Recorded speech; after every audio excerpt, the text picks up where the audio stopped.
Hello दोस्तों, आपका स्वागत है हमारे यूट्यूब चैनल में। देखिए, इसमें हमारी कंपाउंड इंटरेस्ट का टाइप 6 कर रहे हैं आगे के क्वेश्चन। तो चलिए देखते हैं क्वेश्चन क्या है। देखो, 5 क्वेश्चन हमने बना दिए। इसके पहले के जितने भी किरण पब्लिकेशन की बुक में हैं वो सारे क्वेश्चन हम कर चुके हैं। ठीक है, तो देखिए आगे क्वेश्चन क्या है। 25,000 रुपये की वार्षिक चक्रवर्ती ब्याज पर 2 वर्ष में राशि यदि उत्तरोत्तर वर्षों के लिए दर क्रमशः 4% और 5% वार्षिक हो तो कितने रुपए हो जाएगी। हमको कुल मिला के अमाउंट बताना है। ठीक है, क्योंकि बोल रहा है कि राशि कितनी हो जाएगी। 25,000 रुपये की राशि थी और चक्रवर्ती ब्याज में पहले वर्ष लग रही है 4%, दूसरे वर्ष लग रही है 5%। ठीक है, तो कितना हो जाएगा। तो हम क्या करते हैं, देखो रेट परसेंट का सबसे पहले तो फ्रैक्शन निकाल लेते हैं। ठीक है, तो रेट परसेंट हमारी पहले साल है जो वो कितनी है 4%। तो 4% का फ्रैक्शन कितना होता है 1/25 होता है। और दूसरे साल का कितना होता है, दूसरे साल का 5% है। तो 5% का मतलब होता है 1/20। ठीक है, हमको क्या करना है, क्या निकालना 25,000 रुपये का। तो हम लिख लेते हैं 25,000 रुपये हमारा कितना है, मूलधन है। तो 25,000 रुपये हमने लिख लिया मूलधन। ये हो गया हमारा प्रिंसिपल। इसमें पहले वर्ष हमको ब्याज मिलेगी और कैसे मिलेगी, दूसरे वर्ष मिलेगी। किसके हिसाब से मिलेगी, पहले वर्ष मिलेगी 1/25 के हिसाब से और दूसरे वर्ष मिलेगी 1/20 के हिसाब से। तो 1/25 अगर इसका निकालते तो आ जाएगा कितना, 1,000 आ जाएगा। ठीक है, और ऐसे ही अगर दूसरे वर्ष निकालते हैं तो देखो 1 जीरो से तो 1 जीरो कट जाएगा, 2,500 का आधा कर दो तो कितना हो जाएगा 12,500। ठीक है, 1250 मतलब 1250, ये हो गई ब्याज। और 1,000 का कितना मिल जाएगा, 1/20 और मिल जाएगा। तो ये कितना मिला, 50 मिला। ठीक है, अब क्या करना है, हमको सबको जोड़ देना है क्योंकि मिश्र धन पूछा हुआ है। तो 25,000, 1,000 और 1250 और 50 को जोड़ दो। तो देखो 25,000 ये हो गया और 1,000 हो गया 26,000 और यहाँ से भी 1,000 जोड़ते तो 27,000 और 250 और 50 हो गया 300। तो कितना आंसर आ जाएगा, 27,300। 27,300 हमारा क्या होगा, आंसर होगा। यही चीज़ पूछा था हमसे कि मिश्र धन बताओ कितना होगा। ठीक है, चलो अगला क्वेश्चन देखते हैं। देखिए क्या है, एक कंपनी की आय 20% प्रति वर्ष बढ़ जाती है यदि कंपनी की आय वर्ष 2012 में इतने रुपए थी तो वर्ष 2010 में कितनी रही होगी। ठीक है, तो हम मान लेते हैं कि 2010 में मान लो पी थी। सबसे पहले तो ये देख लो 20% होता है, जैसे 20% का फ्रैक्शन अगर हम निकालते हैं तो कितना आता है, 1/5 था। यानी एक साल में पहले अगर 5 रुपये थी तो 1 रुपये बढ़ के कितनी हो जा रही है, 6 हो जा रही है ना। तो कोई भी हमारी इनकम मान लो प्रिंसिपल हमारा कोई भी रहा होगा, जैसे 2010 का प्रिंसिपल मान लेते हैं पी था। ठीक है, तो 2011 में कितना हो जाएगा, ये हो जाएगा 6/5 हो जाएगा।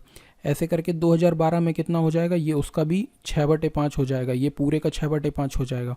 और ये क्वेश्चन में हमको दिया हुआ है किसके बराबर है कि 2,664 और 000 के बराबर दिया हुआ है। तो यहाँ से अगर हम p की वैल्यू निकाल लेंगे तो हमारा क्या आ जाएगा, आंसर आ जाएगा। अब ये 2 6 नीचे चले जाएंगे, 5 ऊपर चला जाएगा।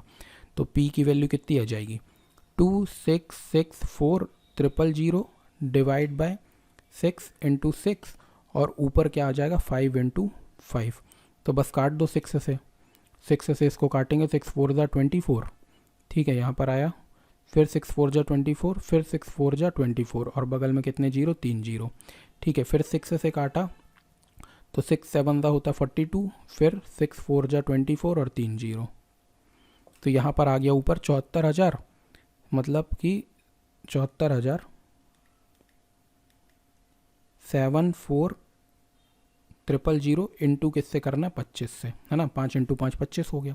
तो देखो 3 जीरो सीधे सीधे लगा दो, 25 चौके कितना होता है 100, तो जीरो यहाँ पर आ गया 10।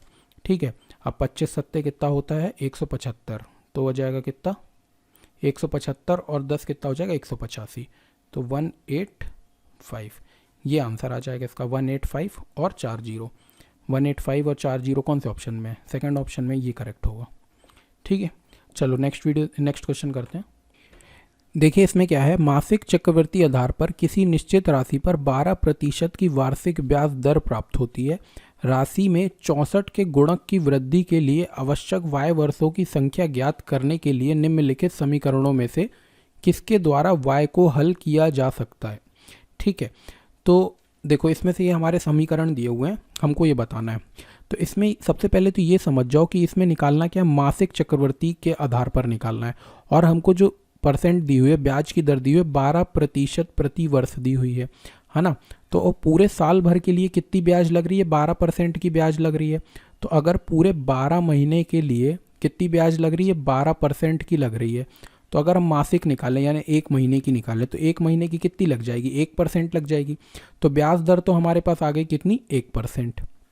ठीक है, और देखो ये एक महीने की ब्याज है 1%, है ना।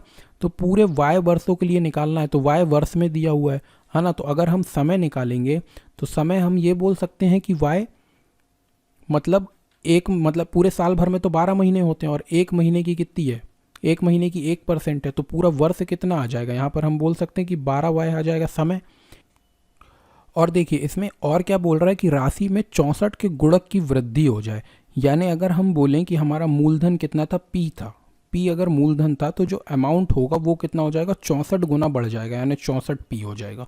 तो सीधे सीधे इसमें हम क्या लगाते हैं, अमाउंट का फॉर्मूला लगाते हैं। अमाउंट बराबर कितना होता है, पी 1 प्लस आर अपॉन पे 100 की पावर किसके होती है, टी के बराबर होती है। तो अमाउंट की जगह में हमने रख दिया कितना, 64 पी बराबर हो जाएगा किसके, पी के।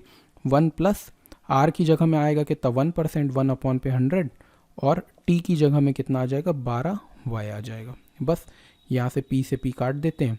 ठीक है, तो 64 बराबर कितना हो जाएगा, देखो ये हो जाएगा 100 प्लस 101, तो ये हो जाएगा 101 अपॉन पे 100, और इसकी पावर कितनी आ जाएगी, 12 वाई आ जाएगी।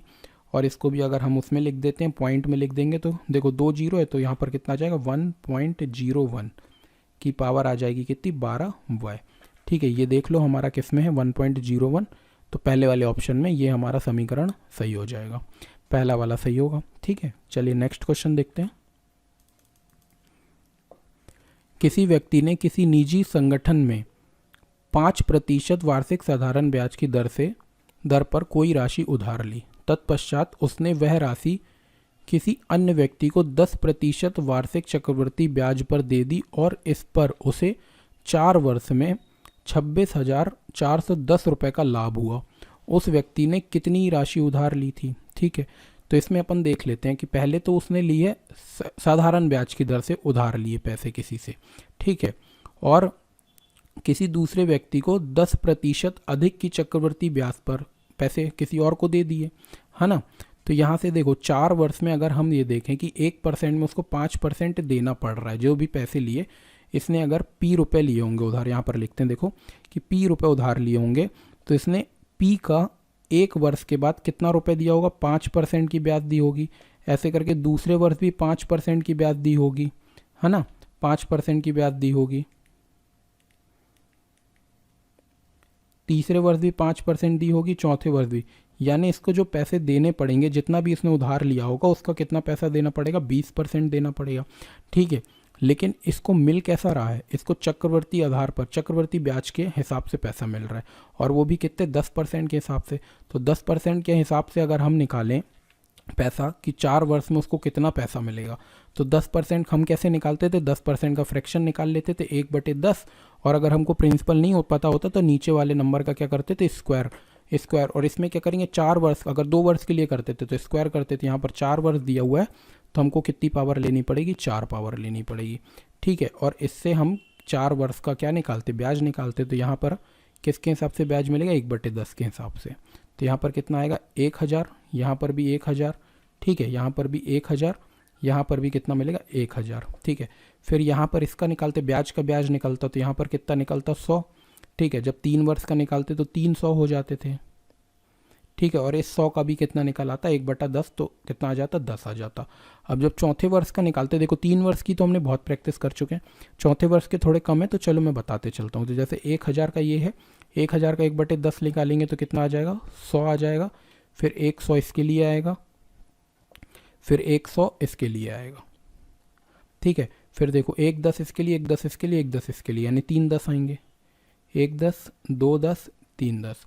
फिर इस 10 के लिए कितना आ जाएगा, 1 आ जाएगा। यानी टोटल जो ब्याज मिली वो उसको कितनी मिल जाएगी, 1000, 2000, 3000, 4000, तो 4000 तो ब्याज ये मिली। ठीक है, फिर 1 2 3 4 5 6, 600 मिल जाएगी ये।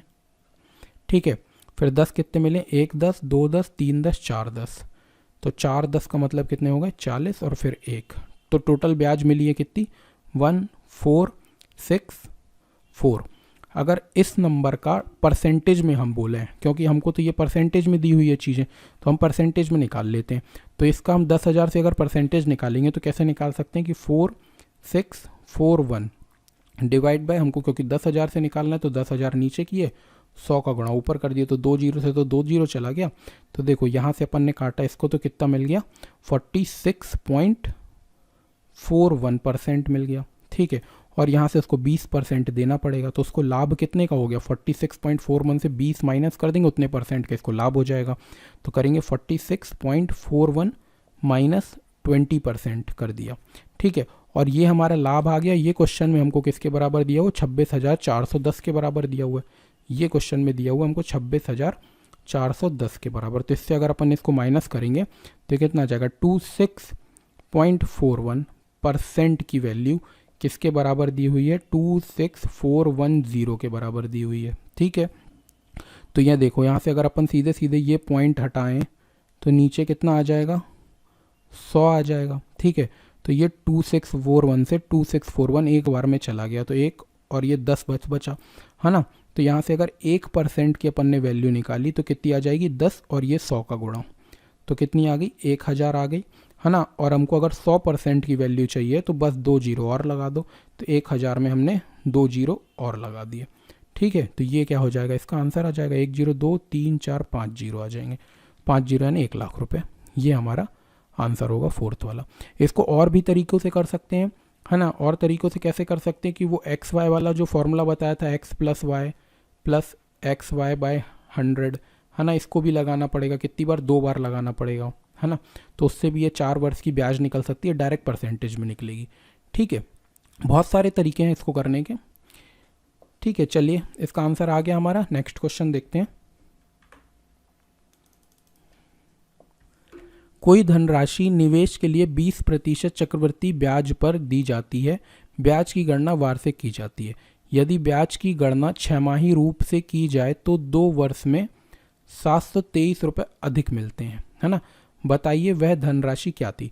इस वाले क्वेश्चन को ना हम एक्स वाई वाले से करके बता देते हैं। कोई धनराशि देखो 20% चक्रवृद्धि ब्याज, यानी कि इसमें ये बोल रहा है कि पूरे साल भर के हिसाब से अगर हम निकालते हैं, यानी कि पूरे 12 महीने की जब ब्याज लगाते हैं हम है ना, तो जो पैसे हमको मिलते हैं उसमें, और जब हम उसको 6 महीने के आधार पर निकालते हैं तो 723 रुपये अधिक मिलते हैं। ठीक है, कितने वर्ष की बात कर रहा है 2 वर्ष की बात कर रहा है। ठीक है, तो देखो इसमें कैसे हुआ 12 महीने के हिसाब से पूरी 20% की ब्याज मिल रही है। तो अगर हम इसको 6 महीने के हिसाब से ले लेंगे तो ये ब्याज कितने महीने 10% के हिसाब से हो जाएगी। ठीक है, तो अगर हम 20% के हिसाब से 2 वर्ष में ब्याज निकालें तो कितने परसेंट हो जाएगी। तो हम सीधे सीधे इसको एक्स वाई वाले फॉर्मूले से निकाल के दिखा देते हैं।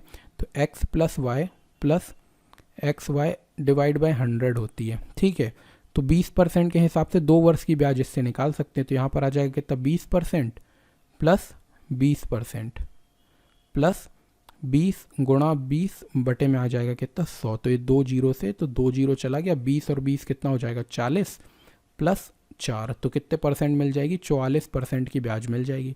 ठीक है, और 10% के हिसाब से देखो 2 साल ब्याज मिलनी है तो 6 महीने में कितनी बार ब्याज मिलेगी 4 बार मिलेगी। ये 6 महीने पहले 6 महीने में मिलेगी, फिर दूसरे 6 महीने में, फिर तीसरे 6 महीने में, फिर चौथे 6 महीने में। तो अब भी हमने निकाला था कि 10% के हिसाब से जो ब्याज मिलती है वो कितनी मिलती है। देखो पीछे वाले क्वेश्चन में अब भी निकाला था हमने, कितनी निकाली थी, ये निकाली थी हमने 46.41 है ना। तो हम निकालते नहीं है, यहीं से आगे कर देते हैं कि हमको अगर 4 बार ब्याज मिलेगी 10% के हिसाब से तो कितनी मिलेगी 46.41 मिलेगी। ठीक है, तो उसको कितने का लाभ हो रहा है 723 रुपये का लाभ हो रहा है, यानी कि ये 46.41 माइनस 44 करेंगे तो इतने रुपए का लाभ होना चाहिए। तो लिख लेते हैं कि 46.41% माइनस 44% बराबर किसके दिया हुआ है 723 के। तो ये इसको माइनस किया तो कितना आ जाएगा 2.41% बराबर किसके आ जाएगा 723 के।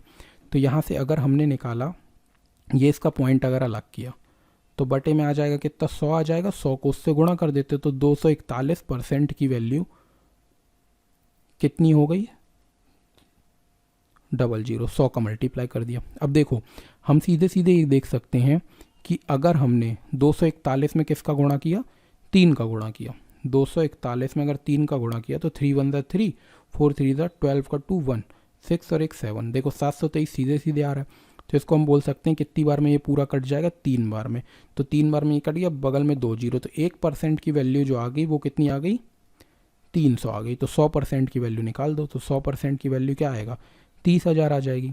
तो यही हमारा आंसर हो जाएगा 30,000। देखो कौन से में धनराशि बताई, तो धनराशि हमारी 30,000 रुपये आ जाएगी। 100% हमेशा धनराशि होती है, प्रिंसिपल को हमेशा कितना मान के चलना है, 100% मानना है। ठीक है, चलिए नेक्स्ट वीडियो में मिलते हैं। 5 क्वेश्चन करके हम कंप्लीट कर रहे हैं पूरी बुक को।